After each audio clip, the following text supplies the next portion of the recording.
Social मीडियावर तलवारीचा photo टाकून दहशत, तरुण गजाआड, चाळीसगाव रोड पोलिसांची कामगिरी. सोशल मीडियावर तलवार गुप्ती दाखवून आणि कुख्यात गुन्हेगारासोबत फोटो टाकून दहशत निर्माण करणे एका तरुणाला चांगलेच महागात पडले आहे. धुळे शहरातील चाळीसगाव रोड पोलिसांनी अंबिकानगर परिसरातून आवेश पठाण वय 20 नावाच्या तरुणाला ताब्यात घेतले आहे. त्याने सोशल मीडियावर तलवार आणि कोयता घेऊन काढलेले फोटो पोस्ट केले होते. या कारवाईत पोलिसांनी त्याच्याकडून एक तलवार आणि एक मोबाईल फोन जप्त केला आहे.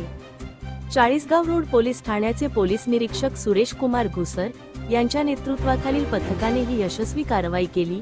पोलिसांनी दिलेल्या माहितीनुसार संशयित आवेश पठाण याने केवळ शस्त्रेच नव्हे तर धुळे जिल्ह्यातील कुख्यात गुंडांसोबतचे फोटो आणि त्याचे उदात्तीकरण करणारे व्हिडिओही सोशल मीडियावर टाकले होते. या माध्यमातून तो समाजात भीतीचे वातावरण तयार करत होता. या प्रकरणी त्याच्यावर भारतीय न्याय संहिता आणि भारतीय हत्यार कायद्यातील संबंधित कलमांनुसार गुन्हा दाखल करण्यात आला आहे.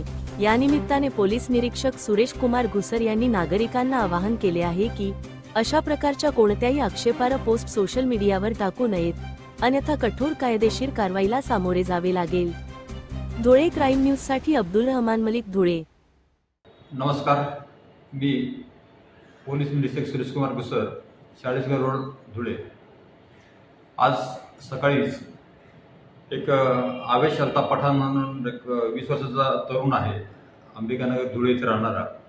त्याने इंस्टाग्रामवर तलवार आणि गुत्ती असे ठेवून त्याचा एक व्हिडिओ व्हायरल केला आणि काही जे धुळे शहरातील जे कुख्यात गुंड आहेत तर त्यांच्यासोबतचे काही व्हिडिओ वगैरे प्रसारित करून लोकांमध्ये दहशत निर्माण करण्याचा प्रयत्न केला.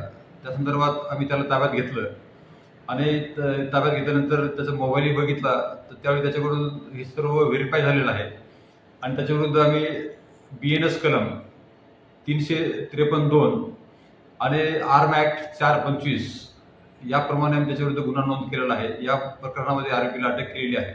यामार्फत मी धुळे जिल्हा पोलीस दलामार्फत आपल्याला आवाहन करतो की अशा प्रकारचं कोणतंही आक्षेपार्ह पोस्ट कोणत्याही सोशल माध्यमाद्वारे प्रसारित करू नका, जेणेकरून आपल्याविरुद्ध गुन्हा नोंद होईल आणि कायदेशीर कारवाई होईल.